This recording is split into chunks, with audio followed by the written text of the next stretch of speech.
Okay, so welcome, Elaine. Go into the Zoom room for another Art of Letting Go program session. So let's jump straight into our email for today. There's a quote as usual, and a bit of teaching related to that, and then that'll take us into the lesson. Have a look at today's lesson, and there's section of preliminary text. There's also some text of the Course in Miracles text to do, but we'll see how we go. If you said you've got a couple of hours, you got till about 9:30. No later, because I've just got so much to do at the moment. Yeah, and I've had a busy day, so I feel a bit sort of yeah. Just a couple of hours will be enough. Let's see how we go then. Yeah. So let me just share my screen with you.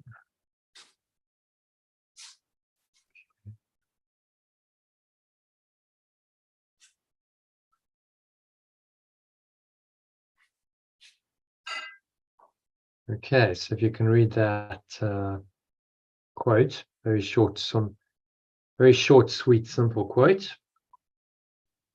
Wherever but, you are, profound. Wherever you are, be there totally. Echoed totally.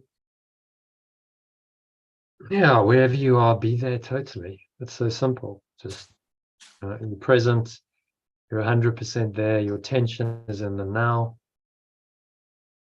You can see this lady just fully present.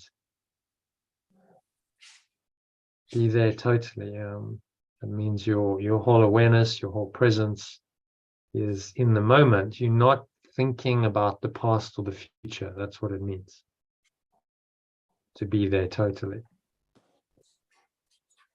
Your mind is not off somewhere in the future, thinking about future events or thinking about the past. It's a total awareness in the moment, being present, and in that present moment, we experience happiness, peace, joy, seemingly naturally when you're rooted in present. So there, this woman is, I think it's a woman, is just leaning her head against the tree and having a moment of, you can see, of deep peace. So in that state, very unlikely she's thinking about the past or the future. She's just, I'm here now. Just there. I'm here. Right. I'm in the present. And it's very peaceful and relaxing. And that's really the essence of mindfulness practices, is they bring you into the moment. So ask yourself what it really means to be totally present to everything you experience, wherever you are. You'll see there's a depth to the quote that belies its initial simplicity. Does it mean that you are always fully aware of your sense perceptions? If so, what state of mind does this put you in? Or does it mean that you're always aware of and connected to your true self or awareness that is beyond sense perceptions? And what does this even mean in experiential terms? In other words, how does it feel? Or is there a middle way of being totally present to all your experiences in this world while remaining rooted in your true awareness? So it's an interesting, thing to consider. What does it mean to be there totally? What does that actually mean? What are you thinking? What are you feeling when you're there totally? So rather than just giving you answers, because in the end, the answers are experiential. You find the answers for yourself. And let's just contemplate these questions for a few minutes. So close your eyes, take a nice deep breath in. Breathing in. So the stomach rises and the chest rises. Subtle flow of air in through the nostrils. Pause at the top of the inhale. And then just ask, what does it really mean to be totally present to everything I experience, wherever I am? Does it mean that I'm always fully aware of my sense perceptions? Well, now your eyes are closed, so maybe that's not the case, because your visual sense is cut off, but maybe you're aware of other things, like your breathing, aware of what your body's feeling.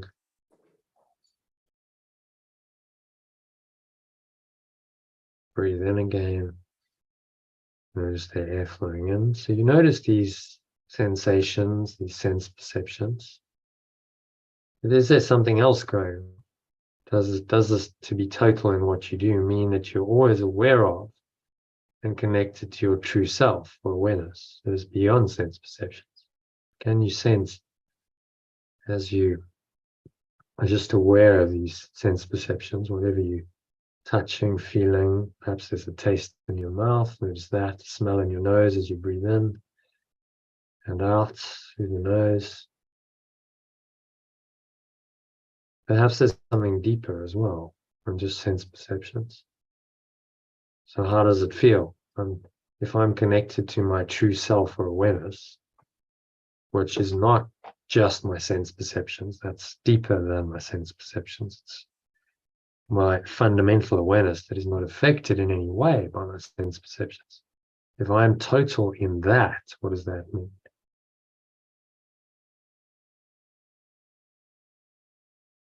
So how does it feel? What does it mean in experiential terms? How are you feeling now? You're totally rooted in the now. You're observing the breath, observing your other body sensations.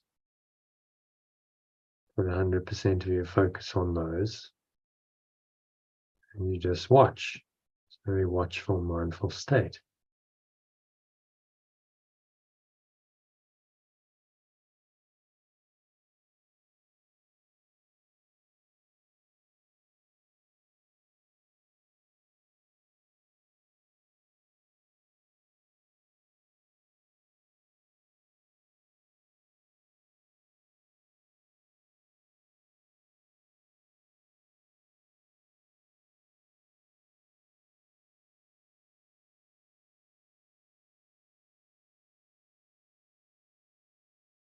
Just observe and watch. And you sense maybe there's a middle way of being totally present to all your experiences. So you're aware of your breathing and what you're feeling with your body, touching, taste, smell. Just be aware of all that. At the same time, you're rooted in your true awareness. Your true self or awareness is there. It feels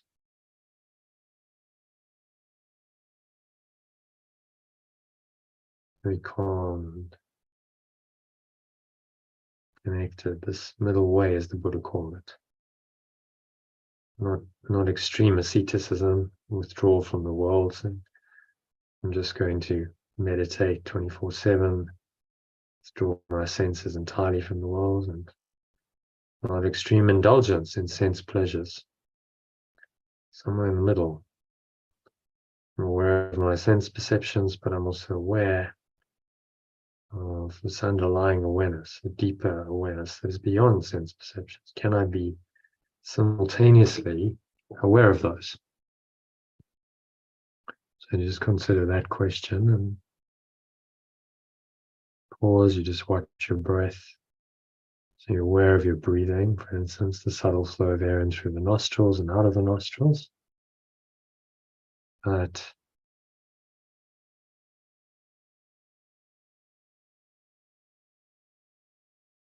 there's something else. There's maybe a deeper awareness arising.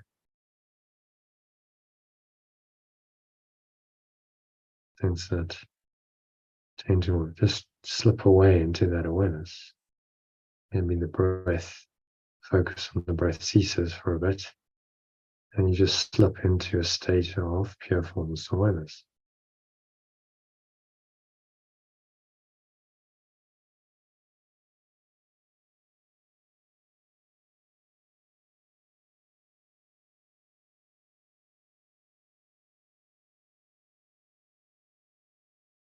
And so just a minute or two, stay here, watch the breath, and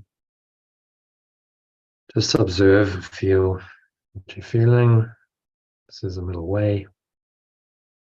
Just how it feels to be fully present to your senses, at the same time connected to a deeper sense of awareness or presence that underlies all your sense perceptions.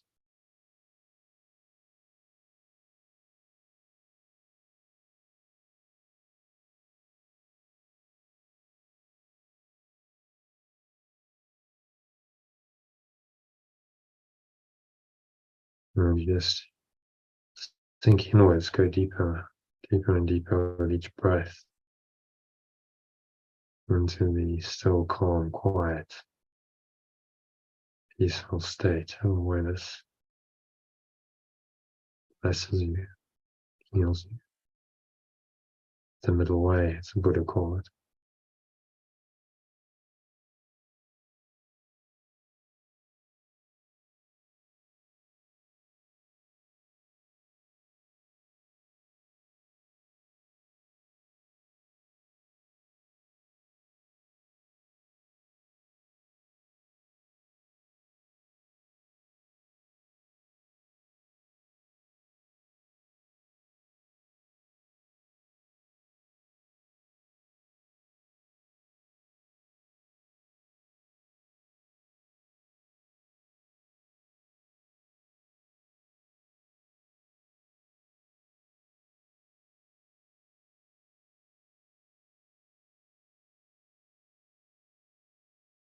And so now we'll go straight into your meditation on today's lesson. So just breathing in, and this deep breath in. And you say, be in my mind, my Father through today, or my source, be in my awareness. Be in my awareness right now. It's an invitation to your source, the depths of your being that you accessed, to be with you, to carry you wherever you happen to go in this world, wherever you happen to see and meet, whatever you happen to be doing.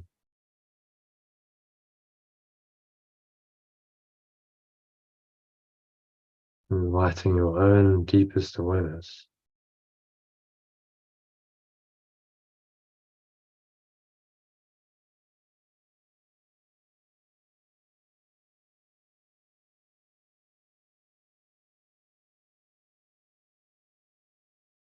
and if there's anything that seems to disturb your peace, difficulties, challenges,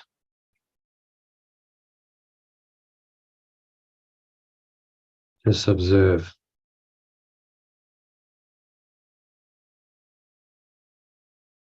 those thoughts, those emotions,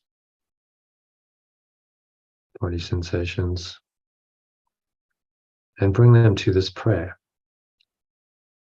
It's just giving us a prayer every day to God or our source, calls the source Father, that is really the source of our own mind, the source of our own awareness, without which we would have no being.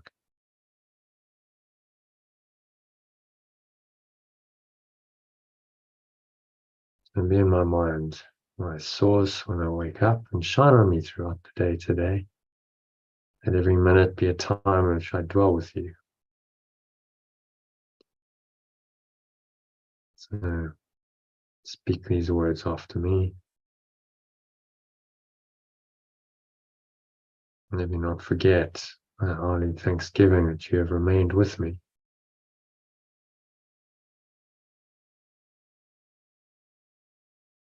Breathe in again.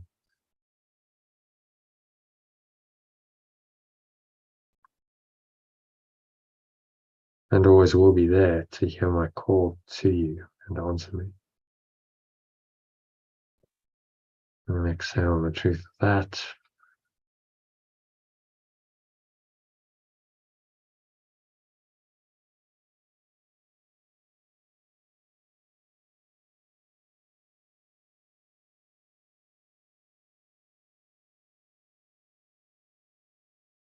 Breathe in again. As evening comes, and evening again, then all my thoughts be still of you. Source, this presence connected with the start of this meditation. This awareness.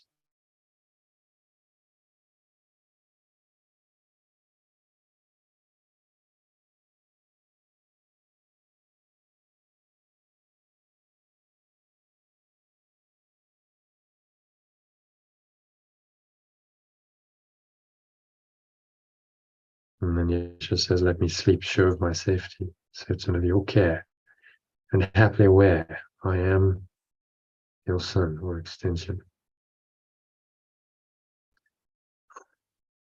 So exhale and just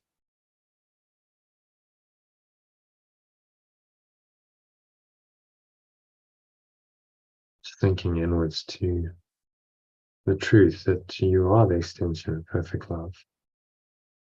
You are one with God, nothing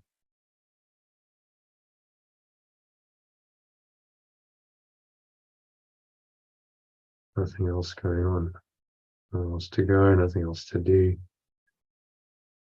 So today is as every day should be. This moment is as every moment should be. So I practice ending fear today.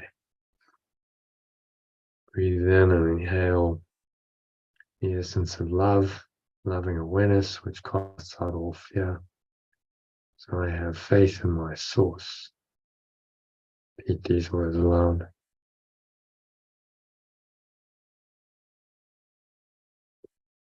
I have faith in my source today. Breathing in, I trust in all things, trust all things to it.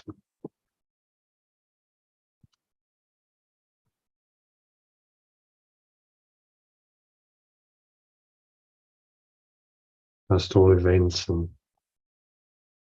all situations to it.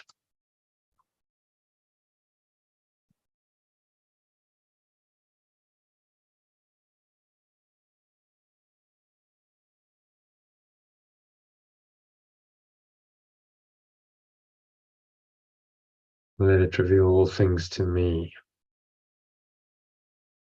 And I'm undismayed by all appearances, because I am its extension.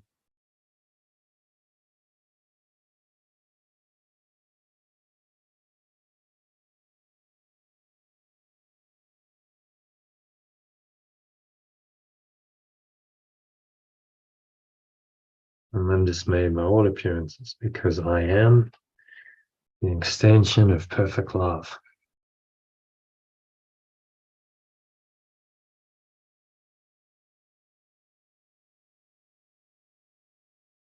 And so it is. Exhale the truth of that and sink inwards to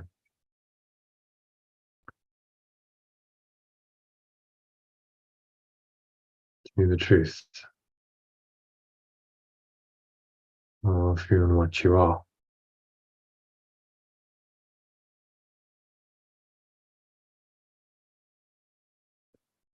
Nothing else to go, nothing else to do, nothing else to think about. You just breathe, relax, be still,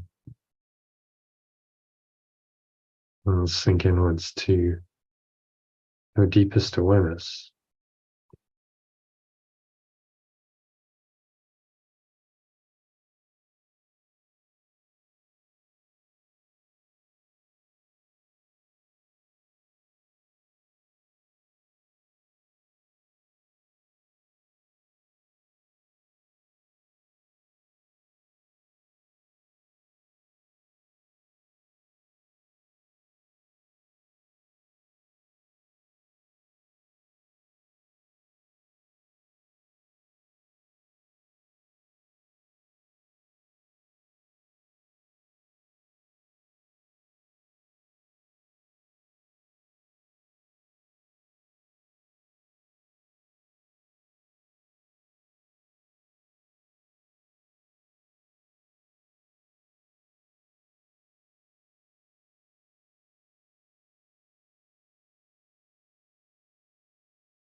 Any thoughts come up that seem to disturb this deep peace, you just let them go and sink inwards.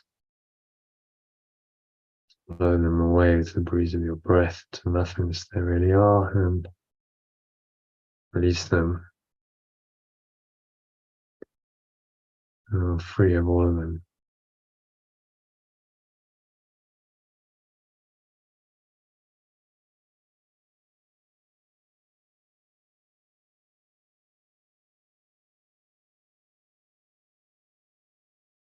Remind yourself the lesson, whatever's troubling you. Ask for your source to be in your awareness. Breathe in and say, my source, be in my awareness now. And ask for release from these thoughts and emotions which disturb my peace.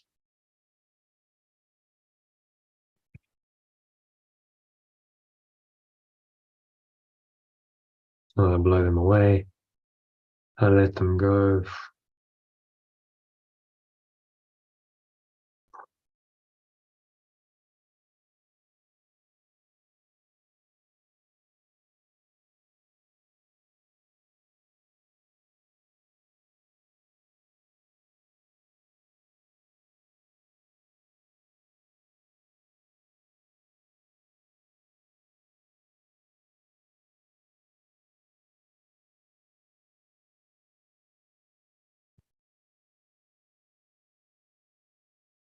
You find this deepest awareness.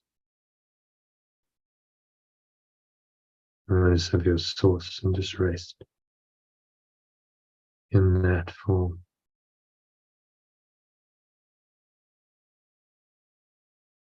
A minute or two of deep silence.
So just gently coming back.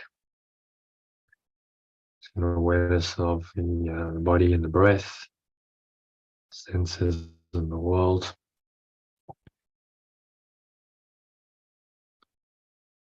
And on the count of 3, you're going to open your eyes. So 1, just breathing in. Noticing how the stomach rises and the chest rises and the subtle flow of air in through the nostrils. You pause at the top of the inhale. And you scan your mind and you just check in. You notice any thoughts and you notice any emotions going on. Particularly anything that feels negative, limiting, contracted, constricting in any way. And just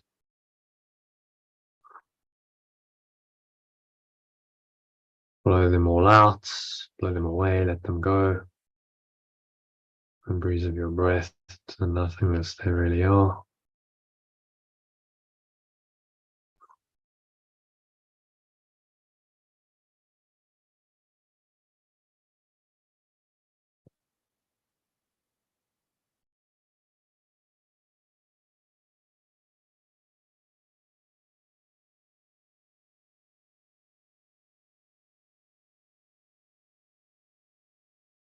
Count of 2, notice the weight of the body pressing down into the chair, your feet touching the ground. Noticing what you're feeling and touching. Maybe there's a subtle taste in your mouth, smell in your nose. Notice that. Notice what you're hearing in the surrounding environment. Just noticing all these things from this very still, calm, and surrendered state of mind in which your true awareness is active, it's peaceful, it's calm, your mind is not overly thinking, no disturbing thoughts or emotions, just state of relative peace, harmony within you.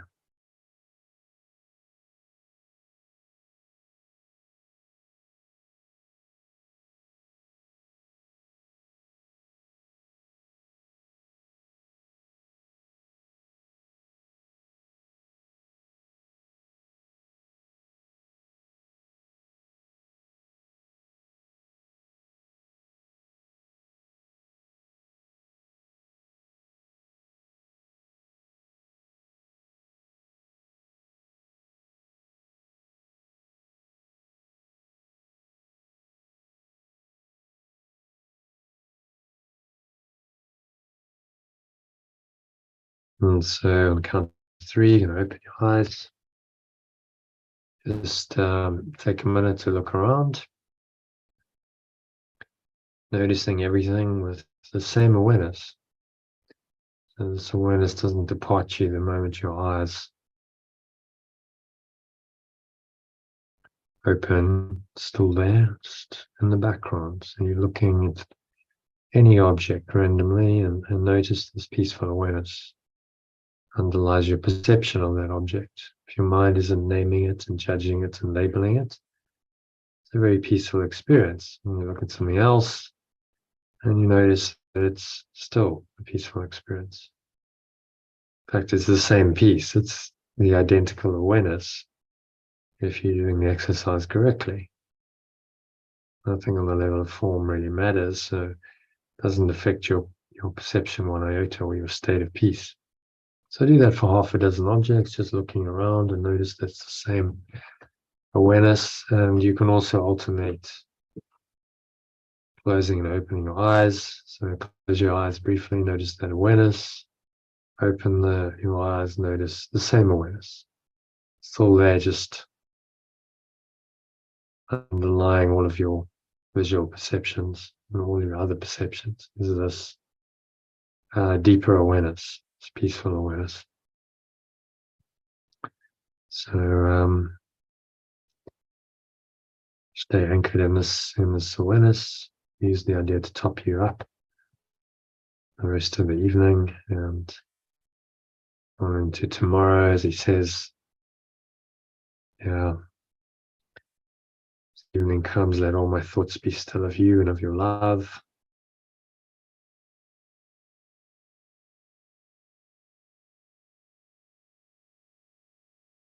And then let me sleep, sure of my safety.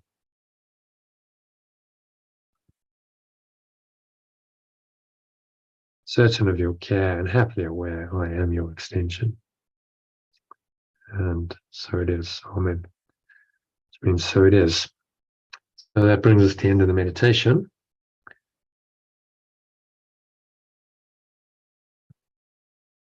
So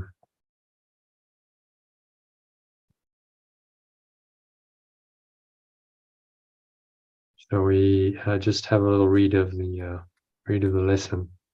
Yeah. Right. If you want to You want to read the lesson?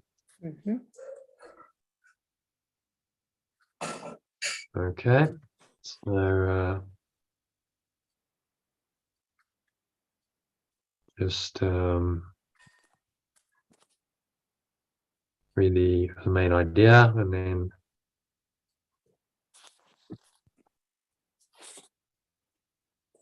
first paragraph. The original and the alternative. Be in my mind, my Father, through the day.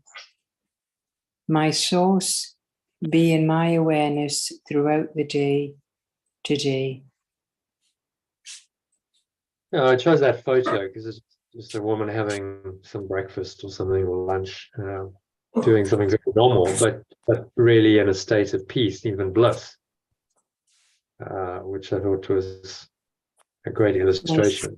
The average activity, just the ordinary, normal activities that we do, can be profound, and we can stay in this wholly aware state, in this profound awareness, and that is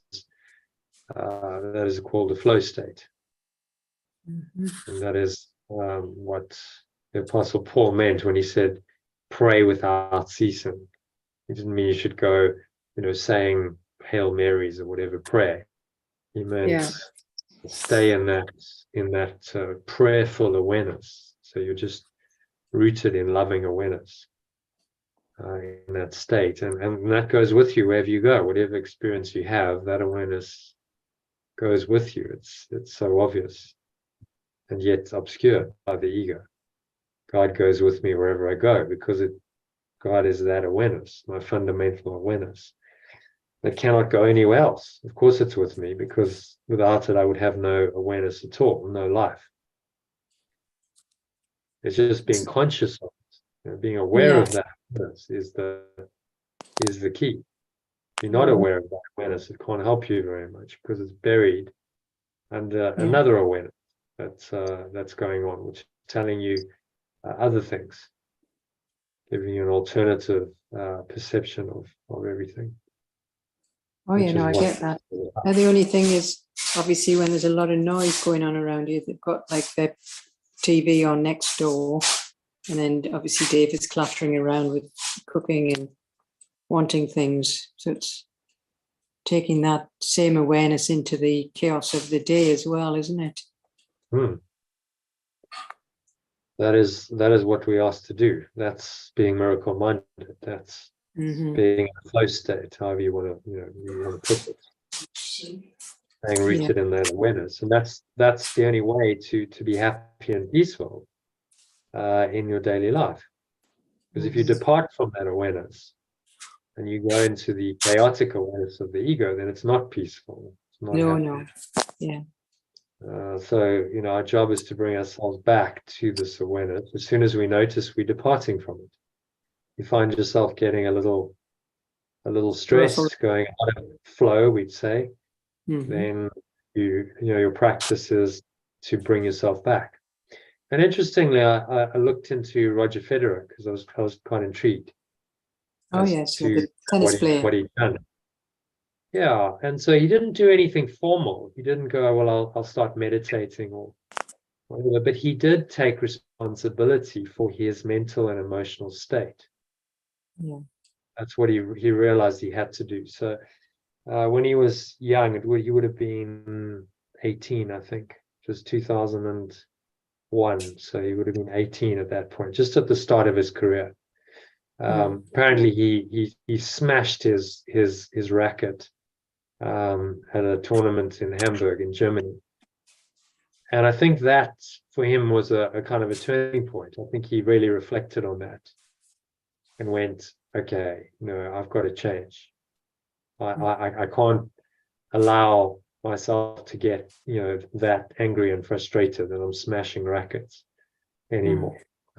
So he kind of grew up in a sense and went, okay, I have to take responsibility. And he obviously made a choice to say, I'm gonna choose not to do that, and managed to, through that taking of responsibility, managed to stay more mindful, and obviously his tennis was then his spiritual practice. So he'd play, and then, no doubt initially that pattern didn't go straight away. Would have been like, okay, I'm feeling the urge to get up annoyed and throw a racket or swear or whatever, shout and scream. But okay, no, I made a decision that I don't want to do this. I don't want to be that way. And so that's he applied really the absolute essential of any spiritual path is to take responsibility for your own mental and emotional state. He realized he couldn't blame anyone else. He couldn't say, well, I'm angry because I lost, or because I'm angry because of the umpire, or I'm angry. He realized it was his responsibility to manage his own mental and emotional state. Yeah. Oops. Even though there was no formal spiritual practice. Yeah. Sorry, I've just got a bit of a. Do you want to just mute? Yeah, I think I'm going to have to, because I've got a husband that's stomping around and a dog that's choking. So I'll just bear with me a moment. Okay.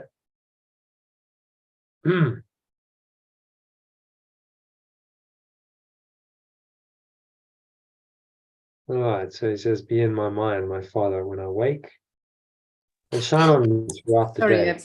Yeah, no, that was interesting, as you were saying about the tennis player, because he obviously got his awakening from that one incident, that it realized it could ruin his life.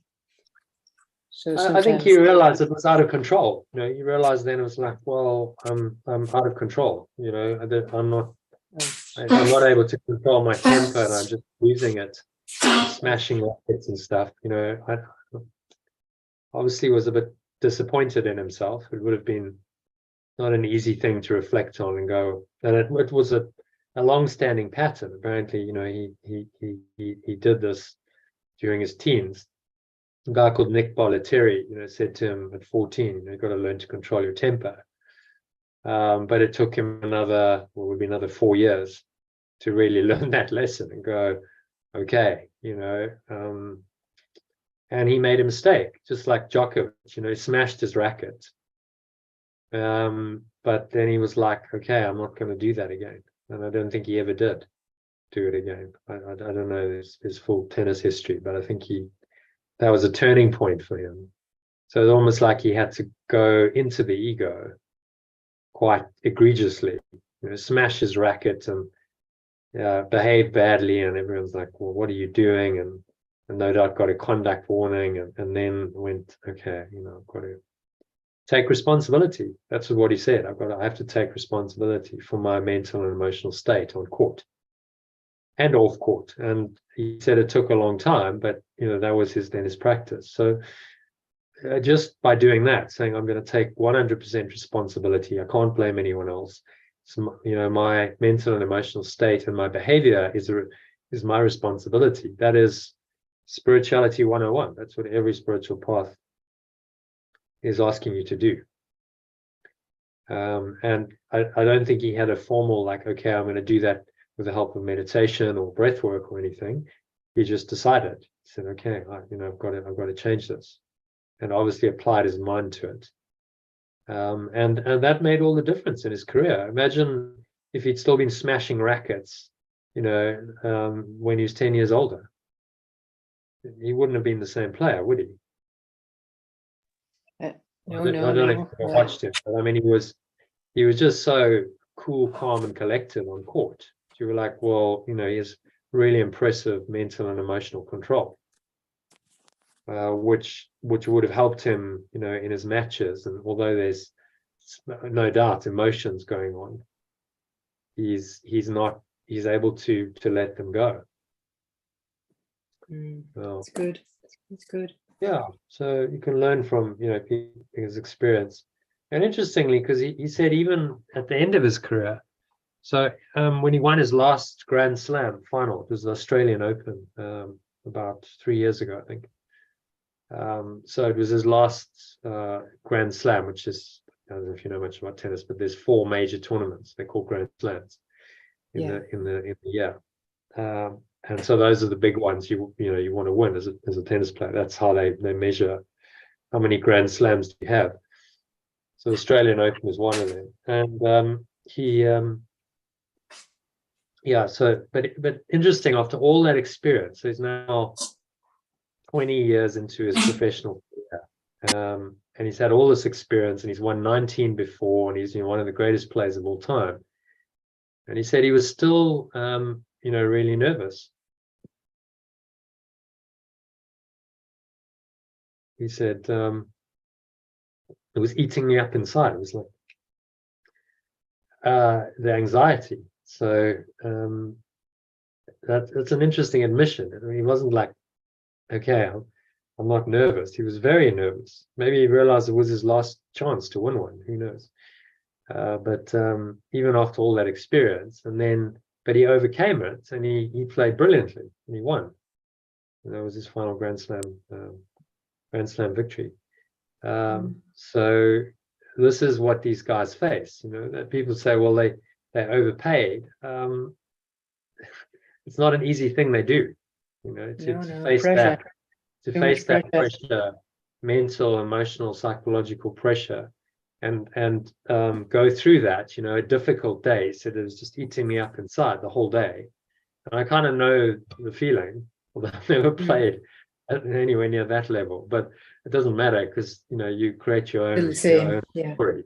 So I remember when I told you about that squash match that I played, where I had that breakthrough. It was that sort of feeling. I understand what you mean. It was just eating me up the whole day. It was like, I want to win, and I couldn't. And you wrestle with it. You wrestle with the anxiety and the thoughts and the emotions. And eventually, I managed to transcend it and let that all go, and find a state of calm flow in the performance, which is probably what he did.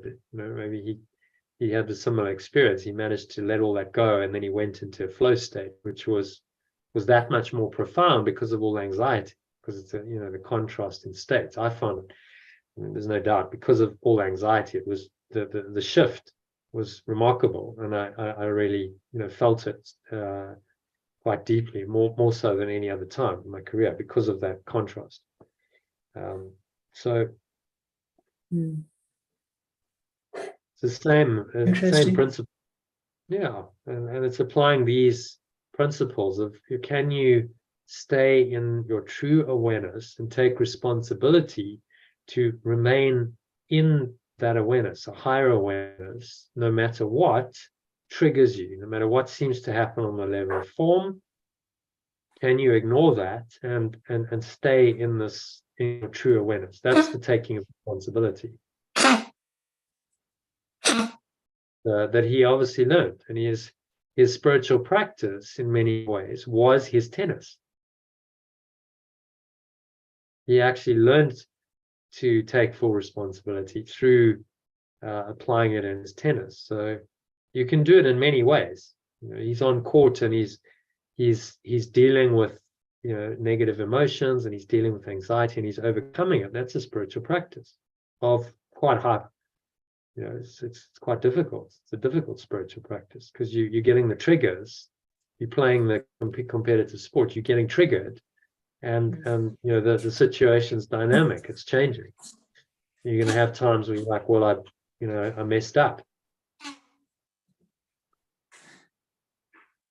and somehow you've got to let that go and still play. And I think the great players are the ones who can go, okay, I let it, whatever's happened, just go, and I can be fully present now, be totally there now.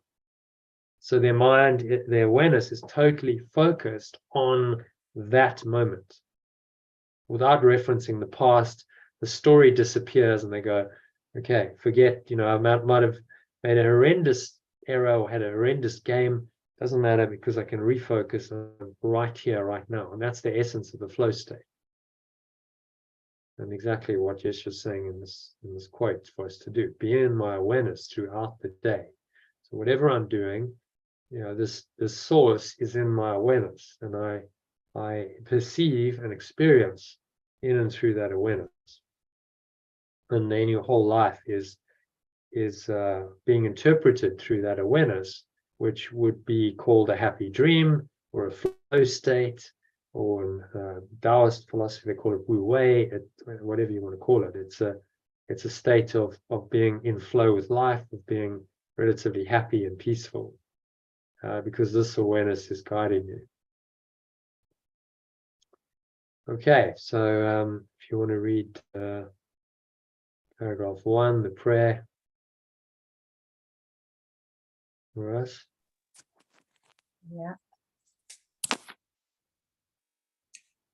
Be in my mind, my source, when I wake up and I shine on me throughout the day today. Let every minute be a time in which I dwell with you, and let me not forget my hourly thanksgiving that you have remained with me and always will be there to hear my call to you and answer me. As evening comes, let all my thoughts be still of you and of your love, and then let me sleep, sure of my safety, certain of your care, and happily aware I am your extension.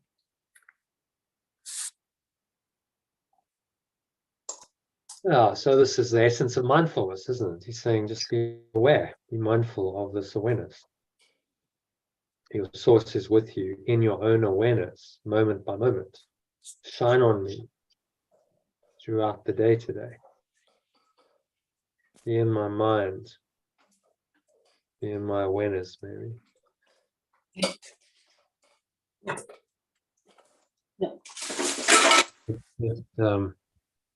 Your own awareness. You know, that's the simplicity of this teaching. It's your own awareness that's with you always.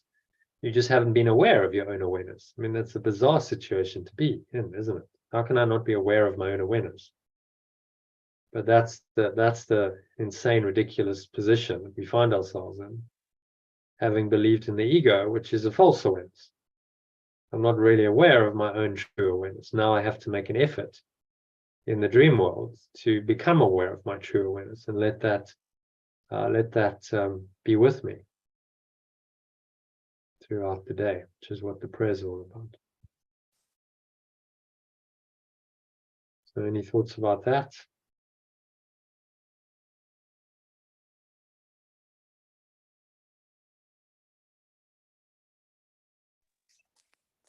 I mean, it's a beautiful prayer. Sorry, I've just got quite a lot of sort of commotion going on around me, so I'm just trying to find a settled spot. But yeah, no, it's a beautiful prayer. Beautiful prayer. Meditation was very nice. I was learning to do it with all the chaos around me, but yeah, well, that's your practice. You know? So, okay, oh, yeah. So it's all kicking off is on the level of form all kinds of distractions, but yes, yet yes. I can remain in this awareness no matter what, because it's in me. It's not affected by what's outside. It's not affected by your perceptions. It's just your own deepest awareness, and that's always with you wherever you go. You know, God goes with you wherever you go. So another course lesson.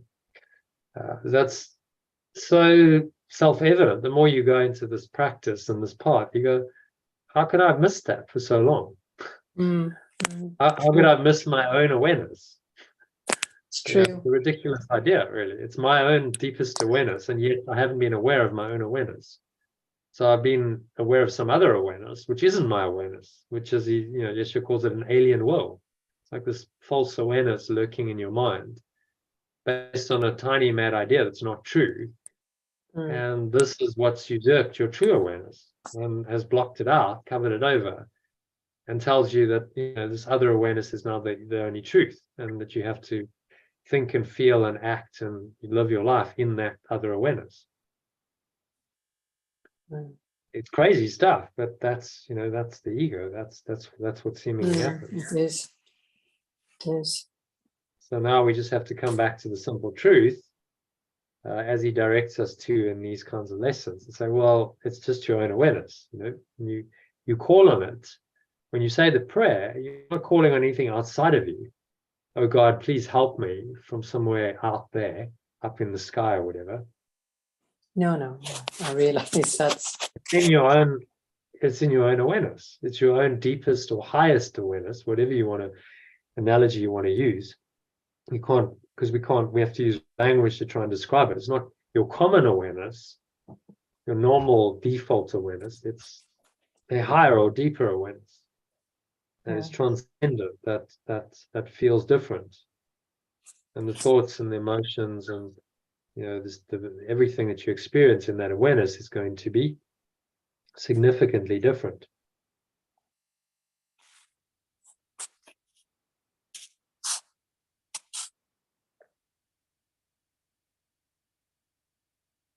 So it's very simple, but yet very profound. We must stay mindful. So we must stay in this awareness. That's the call throughout the day, no matter what seems to happen. And the reason why he's given us the regular practice, the shorter practice periods, is to help us do that.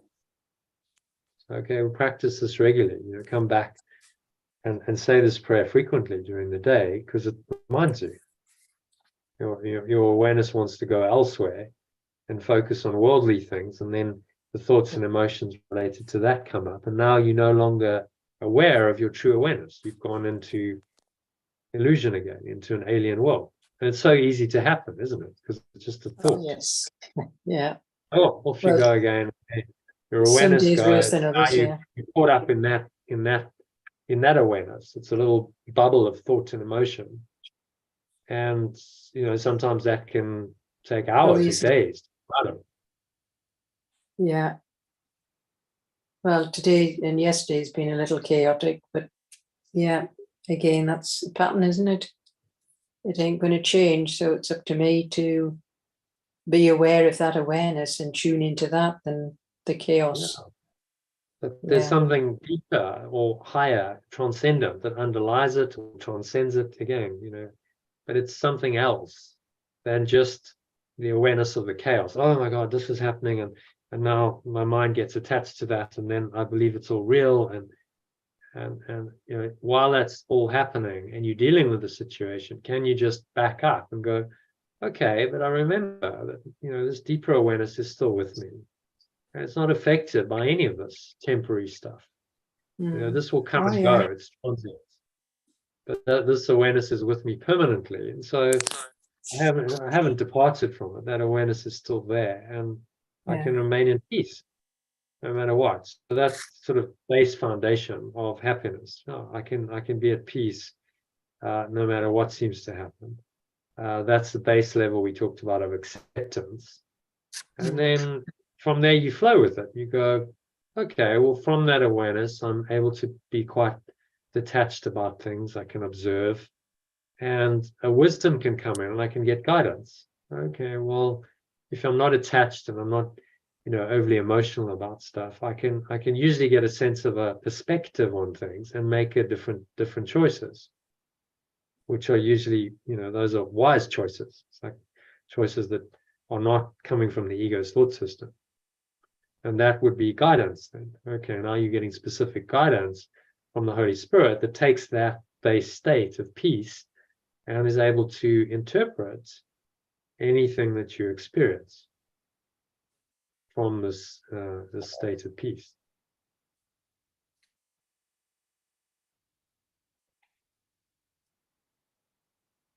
Yeah, very sounds the best state to be in, that's for sure. Yeah, well, so really, your choices are, I'm either in that or I'm in the chaos. And I'm confused by that. It's my we have moments where your mind wants to go there, but if you can get in the habit of zooming out and going, okay, but I don't have to go into all of that. I can just learn to pull out of that and detach a bit and give myself some time and space. The reason why spiritual practices work is because they create a gap between stimulus and response. So instead of stimulus response, and there's no gap in between, right? Something happens, I get triggered, I get angry, I get fearful, the emotion comes, and then I speak and I act. And instead of that, I'm creating a gap by doing some spiritual practice. So I breathe, I'll meditate, and I create a gap. And that now allows the spirit to come in and calm my mind in that gap, create some peace, and then I look at the situation again, and I'm in a different state. Okay, well, I'm not as interbulated.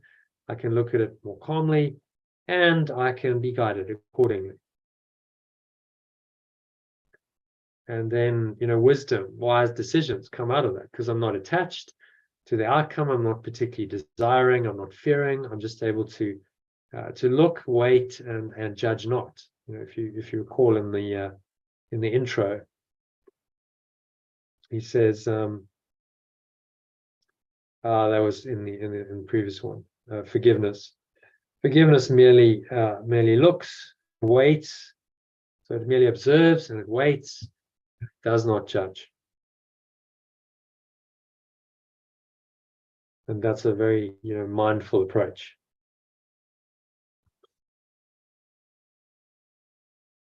Oh, hopefully Elaine comes back.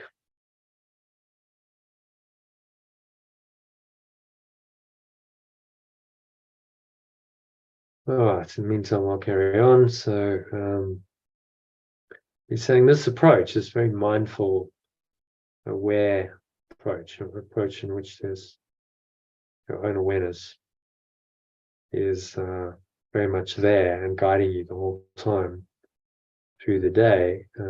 He's saying this is as every day should be. So today, practice the end of fear. I practice ending fear today. I have faith in my source, faith in him who is your father. I have faith in my source. I trust all situations to it. I let it reveal all things to me. And I'm undismayed by all appearances because I am its extension. So this deeper awareness guides me through the day, helps me, protects me. Always. It's always there. It's your own deepest awareness. It's always available if you choose for it to be. So, the essence of any kind of mindfulness practice is to consciously choose to be aware of this awareness and stay in that awareness, which is a much happier, more peaceful awareness. And from that awareness, you can be guided as to what to do in the world. That then becomes the Holy Spirit's guidance. Remembrance of perfect love's guidance, remembrance of this deeper awareness's guidance on what to do and say, and that is how wisdom operates in the world. So this awareness is absolutely critical. It is what will liberate your mind ultimately and free you moment by moment to live much more happily and much more functionally in the dream.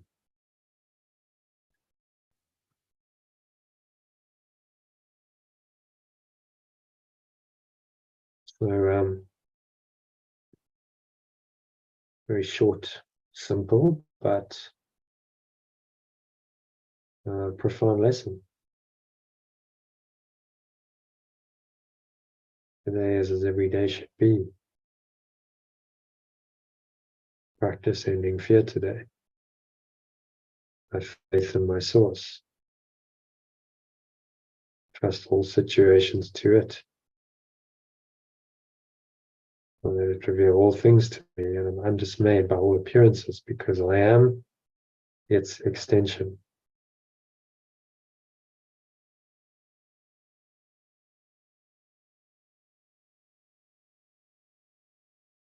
Okay, so that's the lesson. Not sure where Elaine is, so I'll just read the first 5 paragraphs, I think, on the lesson.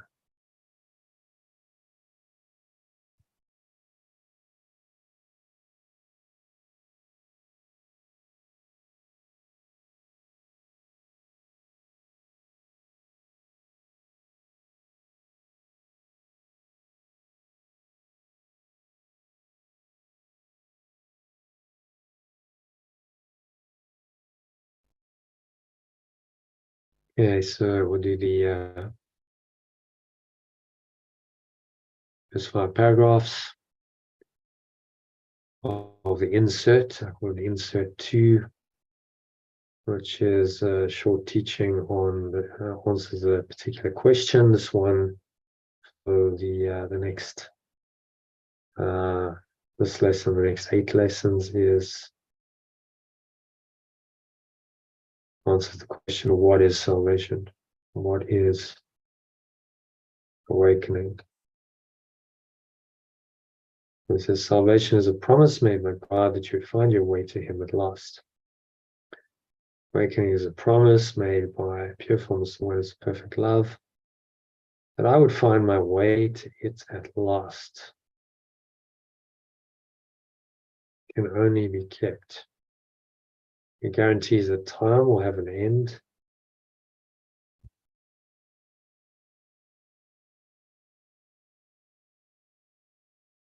Time will end, and all the thoughts that have been born in time will end as well. God's word or perfect love's message is given to every mind which thinks that it has separate thoughts, and replace these thoughts of conflict with the thought of peace.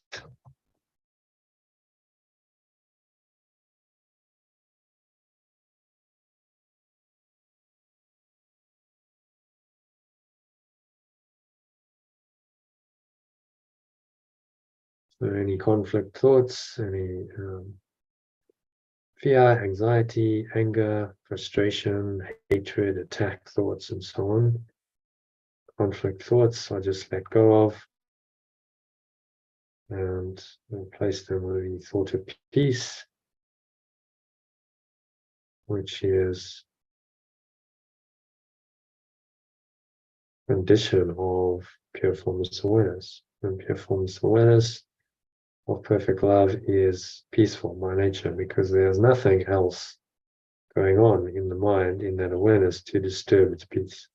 So peace and pure formless awareness of perfect love, which is an alternative name for God, go hand in hand. That's why I've capitalized both. Thought of peace, talking about the top level, ultimate domain of reality, which is capitalized in the course. So the thought of peace was given to perfect love's extension the moment that its mind had thought of war. There was no need for such a thought before, for peace was given without opposite and merely was.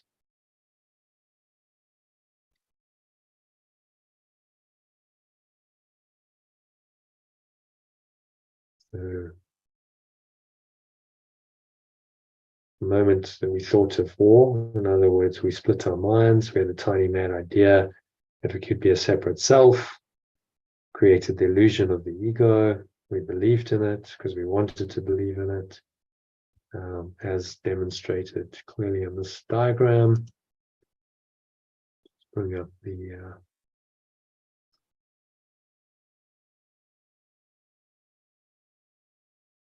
sentence and whole diagram. So we had a tiny mad idea, a thought of war, thought of separation, which says, I now have another awareness, another identity, which is at odds with my original awareness and identity. That's the thought of war. The separation leads to a state of conflict, because now you have two ideas and two awarenesses, two minds really, split mind going on in your own awareness. And that split is what this is all about. It's about resolving the split. And then if you believe in the false awareness, you go down a ladder of separation into or a thought system that is really insane, based on your individual identity, and then you have guilt and sin because you think you've destroyed God or perfect love, and the guilt that is overwhelming, so you feel the false expectation, punishment appearing real, or fear, which then has to be projected outwards. You project that onto a fearful, wrathful, vengeful God, which is now going to administer the punishment that you think you deserve for the sin you committed, which doesn't even exist because you never did separate from your source. That's the whole teaching. That's the Holy Spirit's reinterpretation of the entire mess the ego's made of reality. So the moment that this seemed to happen, we were given the thought of peace. Peace was given without opposite and merely was. So peace lies in this blue domain, God, love, oneness, pure formless awareness, peace, all the same, whatever words you want to use to point to that state. That is our natural state, that is reality, that's given without opposite. There's nothing else than that. But we departed from it in our imagination, believed in a false self, idea of separation, and now we've gone way down the ladder into this thought system of sin and guilt and fear and attack. That is insane by comparison. So he's saying once you've done that, there's no need for such a thought before. The mind had thought of war before we split our mind, for peace was given without opposite and merely was. Yeah? So it's eternally now. This is God, love, oneness, pure formless awareness. It merely is. There isn't really anything else you can say. It has no properties other than its being. But in its being, it's complete and whole and sufficient. And what we did was we denied that by believing in a separate identity, which then creates the ego, consciousness, belief in separation, also known as Satan, the universal mind, which then kicks off this whole process of an individuality, a specialness, and then the guilt and the sin because you feel like you've already destroyed God or perfect love, and then the fear of attack, punishment, concept of a fearful, wrathful, vengeful God, and you're in a nightmare. It's a crazy alternative reality to pure formless awareness, perfect love.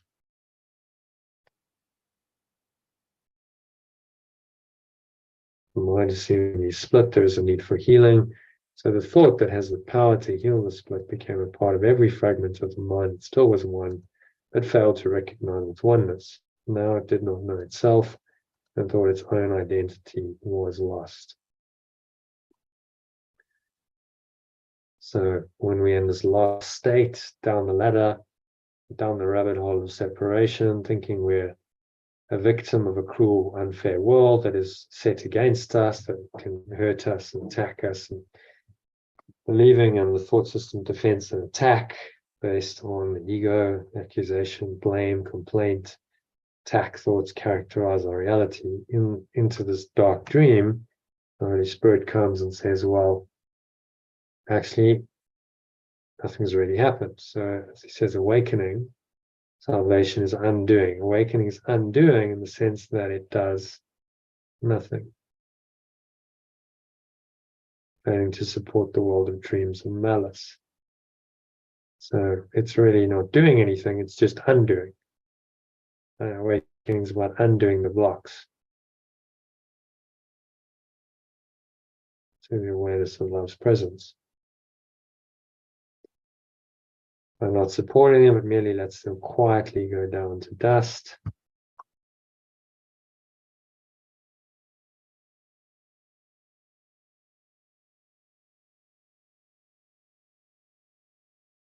Down to dust, go.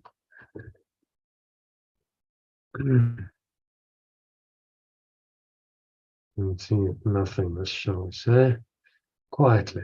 And what they hid is now revealed, the foundation to the whole identity of perfect love, on which its message is written. The gifts of my letting go laid before it, and the memory of perfect love not far behind.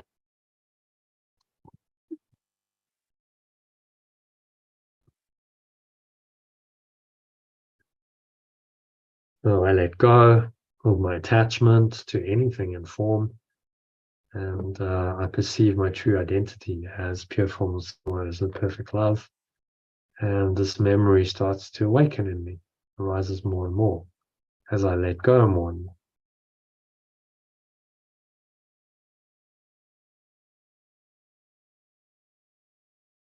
Okay, so number 4, let us come daily to this holy place. Let us come daily to this holy aware place. Spend a while together. Here we share our final dream. There's a dream in which there is no sorrow, for it holds a hint of all the magnificence given to us by perfect love. The grass is pushing through the soil, the trees are budding now, birds have come to live within their branches. So it's making reference to our experience in this world of spring. We know what that feels like when after a long winter, particularly if you've been in the northern hemisphere, a long winter, and then suddenly spring comes along and everything's fresh and green. Life comes back and it's a lovely season. So tapping into that experience, saying, well, everything is born again, a new perspective, the night is gone, and we've come together in the light of pure formless awareness.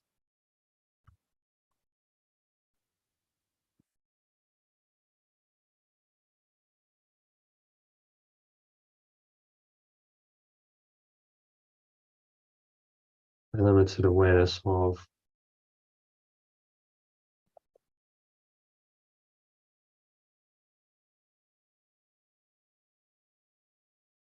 so belief in separation's limited awareness is the night.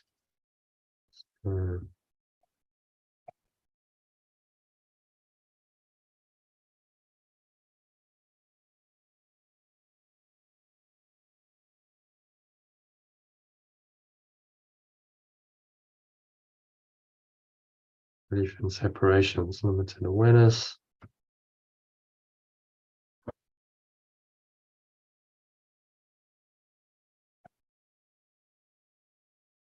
And we've come together in the light of pure formless awareness.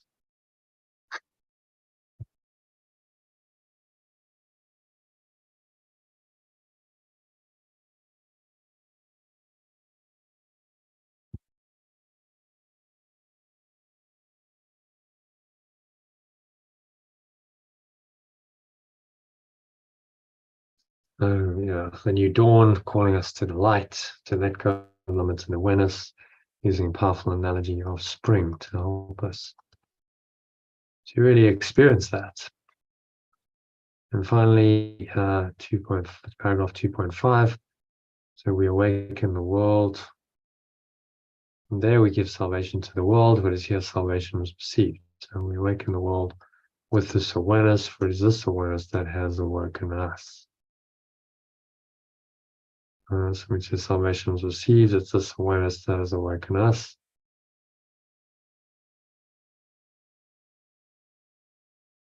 Song of our rejoicing is the call to the whole world.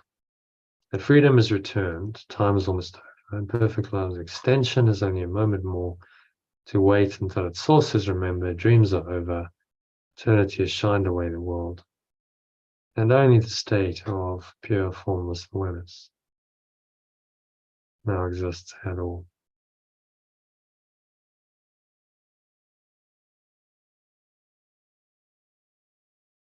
So pointing us to the final outcome of all of our letting go, an eternal state of mind. It's pure formless awareness of perfect love. It's eternally there, that is not subject to change of any kind. There's no fluctuations.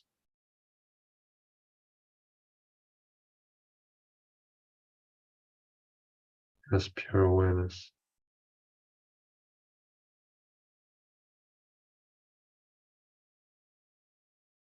And in that awareness, we're not aware of the world anymore. Only the state of pure formless awareness now exists at all. So it's pointing us to a revelatory state, which would be a glimpse of this state of pure formless awareness that is heaven, that would help us to transcend the world entirely, leave it behind, and go home, which is what this course is all about, helping you to let go completely of all the blocks to the awareness of love's presence.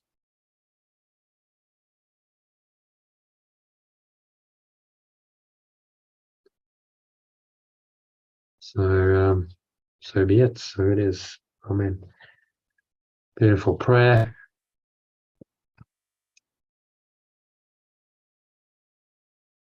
Lovely lesson, and I